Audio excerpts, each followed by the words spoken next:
Did you ever think hazing, the initiation ritual of a frat, was just about drinking games, a few shouts, and some stupid songs? Did you laugh when you heard rumors about bizarre challenges? But some nights, the truth becomes colder than the sea breeze, darker than the soil, and scarier than anything you can imagine.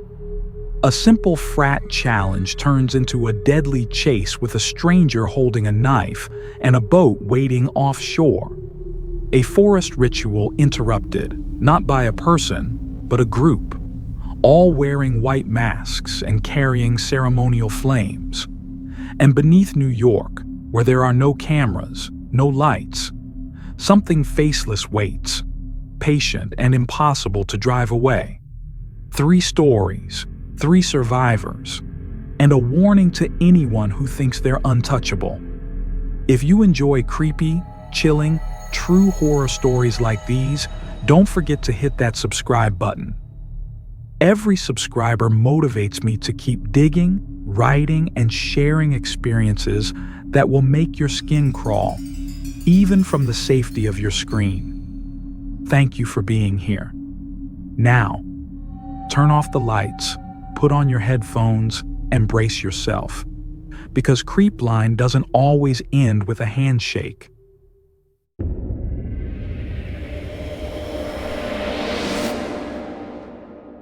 Max would never forget that night.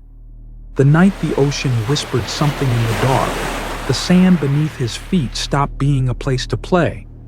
It was the last week of pledge season, the semester-long trial for those wanting to join the Delta Phi fraternity at a coastal university. For a sophomore like Max, it was the culmination of effort, a youthful dream, and the promise of a place in the school's most powerful brotherhood. But Delta Phi had its own rules. And on the final Friday night, when the temperature dropped and the sea breeze sharpened like blades, it was time for the ultimate test. The beach walk, a ritual no one spoke of openly, but every generation had endured. They were woken at midnight, blindfolded, stripped of their phones, watches, shoes, and names. Each was tied to a long rope that linked all 15 pledges. Chandler was the only one not blindfolded, leading the line as the eyes. Max was at the very end, his back to the infinite dark, hearing only the ocean's muffled breathing, like something vast asleep. The pledge master, Ramirez, or Los Pus, as he called himself, was the last to speak to them. He smirked while reciting the rules of the game, then vanished into the dark with the frat brothers. No one knew where they went. They only knew if you didn't return before dawn, you were out. And so they walked in silence. The wind lashed sand against their faces, slicing with each barefoot step. Max felt every tug of the rope, every tense breath from the ones ahead. Someone threw up. Someone stumbled, but no one was allowed to stop, because stopping meant never coming back. Time melted like coastal fog. The jokes died. The small talk vanished. Only the crunch of sand and the rope's steady creak remained. Max didn't yet know. The scariest thing wasn't getting lost in the dark. It was realizing the person pulling you forward might not be who you think. They walked through the night like chained ghosts, bound by a rope of fate. The wind whistled past Max's ears, carrying the scent of salt and damp sand, mixed with something else. A pungent metallic stench, like rusted iron and old blood. Each step felt heavier, not because of the sand, but because he was being pulled, not walking by choice. Time drifted or evaporated,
saying anything. Then came the sound, metallic and steady, like a distant engine. Max strained to hear. A boat engine? At night? Terror surged like a wave. Max's mind scrambled. Maybe the brothers were pulling a prank, a psychological test? But why? Was no one breaking the silence? Now, water reached his knees. The engine sound grew louder, either approaching them, or they were being pulled to it. Max stopped for the first time. He looked up, took a deep breath, and shouted, "Chandler? What the hell is going on?" No answer. Only the rope tightened, and the night began to whisper things Max dared not understand. Max gripped the rope tightly, heart pounding like drums in his chest. The icy water had reached his thighs. There was no doubt now. They were being led straight into the sea, and no one, not a single soul, spoke out against it. Max called again. "Chandler? Whitworth? Can anyone hear me?" Still silence. A silence that wasn't just eerie. It was deadly. This wasn't the quietest of pranks. It felt more like the people in front of him were no longer there. He lowered his head, trying to slip the blindfold off using his tied wrists. But the rope yanked hard, pulling his hands back down. That tug didn't come from Whitworth. It was stronger, rougher, no doubt about it. Someone was holding the rope, but it wasn't his friend. Once more, Max gritted his teeth, bent his head down, and bit into the corner of the blindfold, pulling upward with all his strength. And then he saw. No more Whitworth in front of him. Instead, a stranger, a middle-aged man, disheveled hair, a face weathered like cracked earth.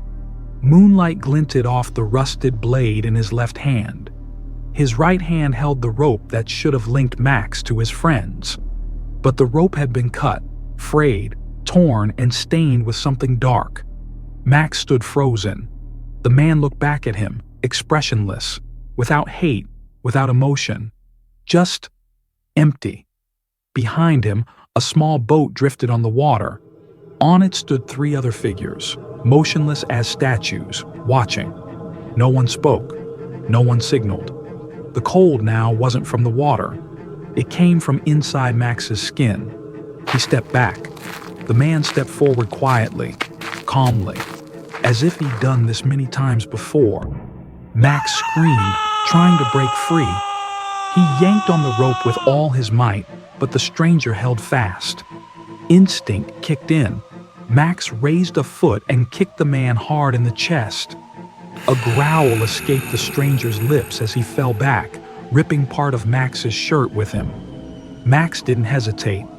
He turned and ran, water slicing up his legs like knives, but he sprinted as if the sea itself was on fire behind him. Behind him, a loud splash. Someone jumped from the boat. He didn't dare look back. A sharp whistle through the air. Something zipped past his right ear, just inches away, then plunged into the sea. The knife. Max screamed, not from fear, but because silence terrified him more. He needed sound.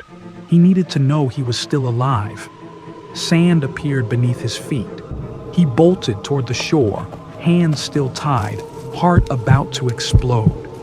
When he finally looked back, the 4 figures still stood there, not chasing, not speaking, just staring, blank eyes, as if their task was done. And Max understood. That night, he had been spared, but the ones on the boat would return, because the rope was still half cut. Max didn't remember how far he ran, only that his legs didn't stop until sand turned into frozen pavement. The sun was beginning to rise over the horizon, casting a pale, ashen glow over everything. With his hands still tied, shirt torn, Max stumbled into the road, right in front of a milk truck that nearly hit him. The driver screamed, and all Max could do was whisper one word: police. When the patrol car arrived, The sea behind him was empty. No boat, no trace, no blood. Max lied, said he got lost during a pledge challenge. He didn't mention the knife or the stranger, and absolutely nothing about the boat. His frat stayed silent. The rest of the group returned safely.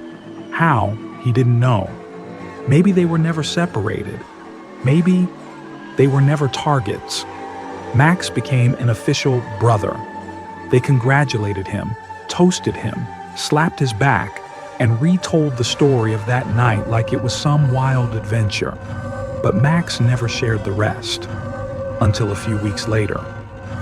On a Sunday afternoon, as the frat boys played beach die behind the house, Jackson, one of the pledges, suddenly froze. "What the hell is that?" Not far away, in the grass near the shore, a small stick had been planted in the ground.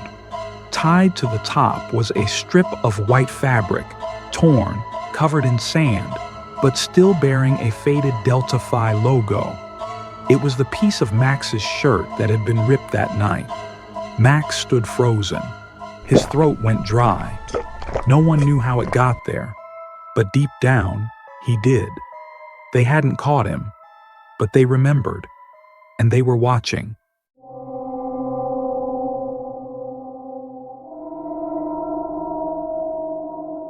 For Kyle, it all started like any other hazing night. Laughter, blindfolds, and a vague sense that this wasn't just a prank. His school was deep in the southern hills, where frat culture was treated like religion. The 2-month pledge period was a blend of cruelty and brotherhood, long nights of drinking until you puked, afternoons shouting chants in the quad, and half-joking threats that not everyone makes it to be a brother. And that night was the last initiation night. Around 20 pledges, including Kyle, were blindfolded, stripped of their phones, loaded into a truck, and driven off to who knows where. The radio blared cheap pop music at ear-splitting volume, and guttural laughter erupted every time someone messed up the lyrics. After about 20 minutes, the truck door swung open. Kyle was grabbed by the arm, led across rough, damp ground. He heard others being seated nearby, also blindfolded, also silent. Then a voice spoke, deep and solemn, like reciting rites of passage into some secret cult. "You have endured the trials. Tonight, you are chosen." Then, silence. No laughter, no footsteps. Just the wind rustling through the leaves and Kyle's labored breathing. It was over 30 minutes before a hand touched his wrist and pulled him up. No words, no verbal guidance, just a pull. Slow, steady. Kyle thought he was being led to the initiation ceremony. But when the ground shifted from grass to stone and branches began scraping at his pant legs, he started to doubt it. Because the person pulling him wasn't like anyone he'd ever known. Kyle felt every twig scratch against his bare arms, every root trip up his steps. But the person kept pulling him, silently. Not a single sound, just movement. After a few minutes of trudging through the forest, where the moonlight was all but swallowed by the dense canopy above, Kyle became increasingly irritated by the tight blindfold biting into his head. He swallowed dryly, then hesitated before speaking, his voice raspy. "Hey, can we stop for a sec? I need to fix this blindfold. It's killing me." No immediate response. Then, after a brief silence, a voice answered, "Take it off." Kyle froze. That voice, it wasn't one of the frat brothers. It was gravelly, low, strangled, and completely unfamiliar. A chill slithered up his spine. What? Kyle asked. "Take it off." Slower this time, like a command. His heart pounded. Trembling, Kyle raised his hands and removed the blindfold. And as he pulled the fabric away from his eyes, the world stopped. In front of him stood a tall man, dressed head to toe in black. On his face, a white mask, a twisted grin frozen in porcelain, like a vendetta mask warped by time. Not frat, not a ritual, not a joke. The man said nothing more. Suddenly, he lunged at Kyle with terrifying speed, screaming, "I'm taking you!" Kyle shrieked as both of them crashed to the damp ground. The man's large hands gripped his throat, heavy and cold as steel. Kyle thrashed, the air draining from his lungs.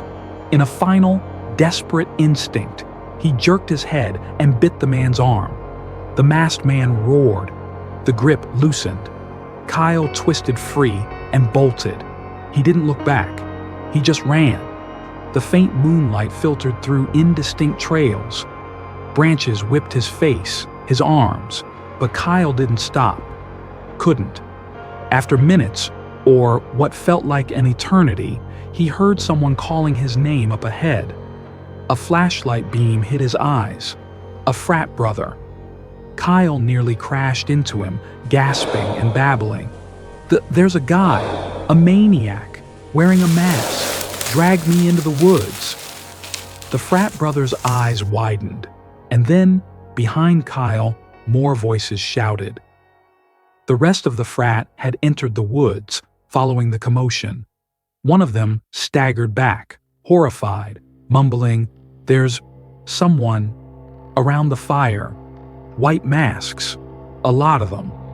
They're gathering." The truth began to surface. Kyle hadn't been led to an initiation. He had stumbled into another ritual. A ritual not meant for the living.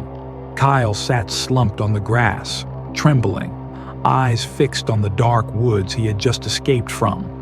The frat member beside him had an arm around his shoulders, whispering reassurances, but Kyle's mind was spinning, the image of that dusty white mask and its empty stare still clinging to his thoughts like a stain. Just minutes later, frat brothers came running back out of the forest, faces pale. "Fall back, now!"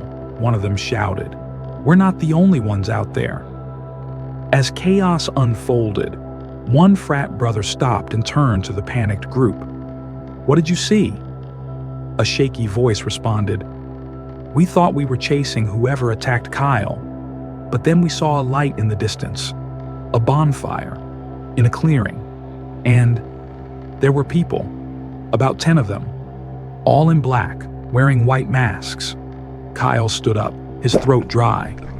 "What were they doing?" he asked, though part of him dreaded the answer. They stood in a circle, chanting, something. Someone threw something into the fire. It gave off black smoke." The speaker swallowed hard. "One of us stepped on a branch. They turned, all of them, at once." In that moment, no one laughed. No one asked if it was just the next phase of the hazing ritual. Another frat brother whispered, "Did they chase you?" "Not chase, they ran.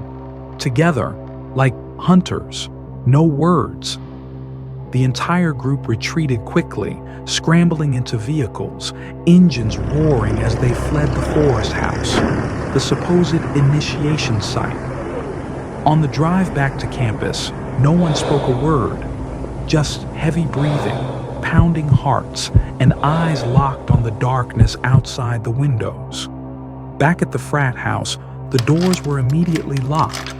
Someone called the police, but when the patrol arrived, no one dared to guide them into the woods. No one wanted to return to the place they didn't belong. The entire group sat silently in the living room for the rest of the night. The dim yellow light couldn't erase the shadows clinging to their minds. Kyle rested his head on his knees, lips pressed tight. Outside the window, the wind rustled through the trees, and one question echoed in his mind. They should have taken me. So why didn't they? Or had it all just begun? A week has passed since that night. The frat house slowly resumed its usual rhythm, or at least appeared to. The pledges were officially initiated, the ceremony repeated under warm lights and traditional cheers. But Kyle was different. He couldn't sleep. Every time he closed his eyes, the image returned. That white mask with its fixed, lifeless grin. He told the police part of the story, but they only took notes, asked a few questions, and closed the report with the same line as always. Probably just a prank, some weird student group, no evidence. That night officially had never happened. Until Sunday morning. Kyle and a few frat brothers were tossing a ball around in the backyard. The sky was clear, sunlight gentle, the air seemingly peaceful, like any normal day. Until one of the pledges screamed, "Hey, what the hell is that?" Everyone turned. On a large tree branch near the back fence, someone had placed something. A pristine white vendetta mask, no string, no hook, as if it had grown from the tree itself. Silence blanketed the group. No one touched it. No one said a word. Kyle just stood there, staring, not surprised, not panicked. He had been expecting this, because he knew the ones from the forest had never truly left. They had only stepped back, watching, waiting for the right one to take.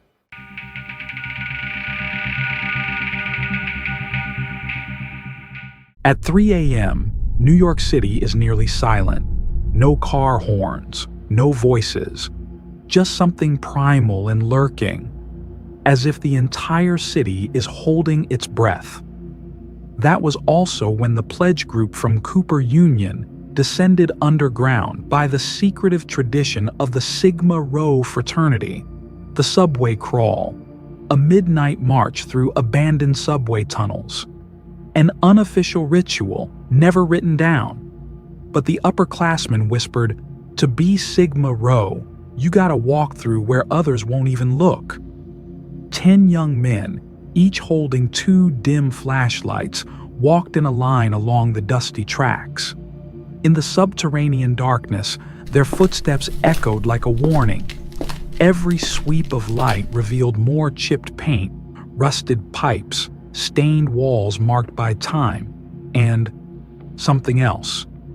At the end of the line was Riker, the Albanian with a stand-up comic laugh and perpetually bloodshot eyes from weed. Beside him was Alex, a freshman with a practical mind and a barely concealed excitement at stepping into the frat's world of power. "Something weird's gonna happen," Riker whispered, pulling a pre-rolled joint from his pocket. "Heard from the seniors. Once almost got hit by a train." Alex chuckled, even though a chill had started creeping up his spine. They lagged, puffing quickly in the darkness. The group ahead had vanished beyond a bend in the tunnel. Just the 2 of them remained. Then, ahead, a figure appeared, standing on the tracks, unmoving. No light, no motion. Riker cursed. Alex squinted. "David? Is that?" A voice echoed distantly. "Where the hell are you guys?" Not from the figure ahead. Alex felt his blood freeze, because whoever was standing there wasn't one of them. Alex stepped back, flashlight trembling in his grip. The figure still stood there, motionless between the rails, face shrouded in darkness, unmoving, unbreathing, like a mannequin planted underground. "David?" Alex repeated, though he already knew the answer. At that moment, David's voice rang out again, clearer, closer, from deeper within the tunnel. "Why are you guys so slow? Hurry up!" Riker instantly cursed, grabbing Alex's arm. "Go! Move!" he hissed through clenched teeth. The 2 turned and sprinted toward the group's fading light. Their footsteps thundered off the tunnel walls, mingled with panting breaths and a faint scraping sound, like metal claws skimming the ground behind them. Alex glanced back. The figure was moving, but not running, floating, each motion jerky, sinking eerily with the flicker of their flashlights. Alex's heart pounded like it was about to shatter his chest. They reached a section where a divider split the tracks. Just a rough concrete median, no railing. "There!" Riker shouted, pulling Alex across the divide, continuing their dash. Now their fear wasn't the figure behind them. It was the rumble beneath their feet. Then came the growing white light from the far end of the tunnel. A train was coming. No one knew which track. No one dared to guess wrong. "We just ran into the train lane," Alex shouted. "Then go back," Riker screamed. But it was too late. The metallic screech filled the tunnel. There was no time to argue. Light blasted the tunnel walls, and the figure chasing them was suddenly illuminated by the train. For a split second, Alex saw its face, no eyes, no mouth, just a pale, smooth mask of skin, like melted wax. Alex screamed, not from fear, but hopelessness. Then Riker pointed, "There!" Another divider. A narrow gap between tracks appeared in the dark. Both of them dove through it, feet clipping old rocks and rusted cables, landing hard on the opposite rail bed. A second later, the subway train roared past like a bullet of light. The wind whipped around them, carrying a screech like ghosts shrieking in metal. They stood, gasping, looking back at the path they'd escaped. No one was there. No figure. No footsteps. No mask. But Alex knew. It hadn't been hit by the train. It was never really on the tracks like they thought. It was waiting. Somewhere ahead, Alex and Riker reached the section of the tunnel where the rest of the group was waiting. The dim beam of the last flashlight lit up their terrified faces. David rushed over. "What happened to you guys?" Alex couldn't catch his breath, pointing behind them. There's something. It was chasing us." "Something?" Another frat member asked, half laughing. "A homeless guy?" "No," Riker snapped, panic hollowing out his eyes. "It didn't have a face." No one laughed anymore. David tried to stay calm. "There can't be anyone down here. We've used this route for a year, never seen anything. Maybe you guys smoked too much." "We saw it," Alex whispered. "It knew where we were. It waited. It picked the moment we got separated." A beat of silence. Then, from the direction they had just come, footsteps. Heavy, measured, not hurried, but steady. Each step echoed off the tunnel walls like a drumbeat from something that no longer belonged to this world. One of the frat brothers stammered, "Maybe it's just someone passing by." "Who the hell passes through an abandoned subway tunnel at 3 a.m.? Alex hissed. Flashlights swept toward the noise. No one in sight, but they heard it. More clearly now. A breath, raspy, like wind, but with rhythm.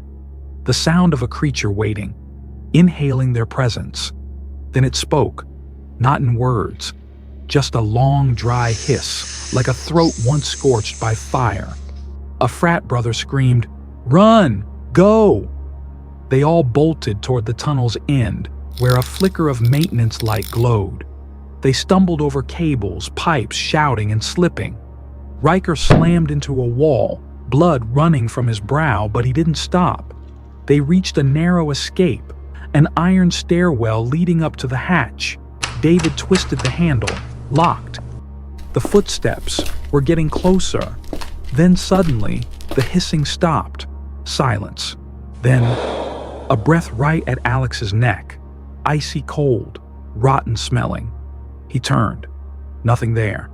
But David's flashlight went out. And in the dark, they heard laughter. Dry, distorted, echoing from every wall. No one knows how the hatch finally opened. Just that when they burst out onto the surface, Riker collapsed. In his hand was an old camera that had fallen during the chase. The final photo was taken by accident when the camera slammed against the tunnel wall. In the darkness, between the rails, stood a figure. No face, no eyes, but looking directly into the lens. Since that night, none of the pledges spoke of what happened underground. The older frat brothers only chuckled awkwardly when they heard, as if they didn't believe it or didn't want to. Riker left the frat a few weeks later, said he needed to take the semester off. No one blamed him. No one asked more. Alex was different. He kept the photo, the only one left from the old camera. No one else wanted to see it. But he did, every night, like a form of self-punishment. The image was blurred, shaken by motion and shadows, but in the center between two steel tracks stood a tall, thin shape, head tilted to one side, bone white, no eyes, no mouth, but there was a feeling that it was watching. Then a week later, Riker sent a text. "I don't think it's over." Alex called back. No one answered.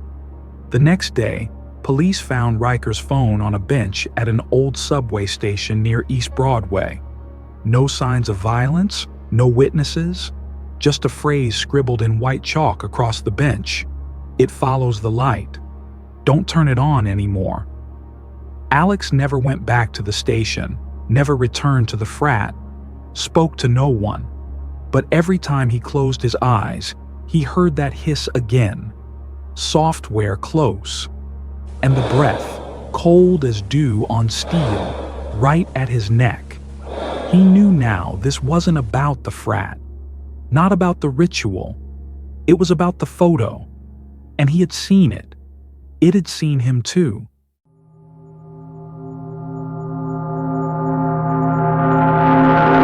You've just heard 3 stories, 3 frat hazings spiraling out of control into real nightmares. One was led into a dark sea, nearly taken by an unknown man in a boat that waited in silence. One lost in a forest ritual, dragged to the edge between prank and cult. And one who carried the final photo, the evidence that something waits beneath New York. These stories aren't just to scare you, but to remind you that sometimes we invite things we don't truly understand. If you found these stories gripping and want more real chilling experiences, please like the video, subscribe, and leave a comment below. I read them all. Have you ever had a scary experience at school, in a dorm, or during a moment that seemed normal? Share it. Maybe your story will be in the next video. Thanks for staying till the end. And remember, when night falls, be careful with rituals that seem harmless, because some things are waiting for your knock.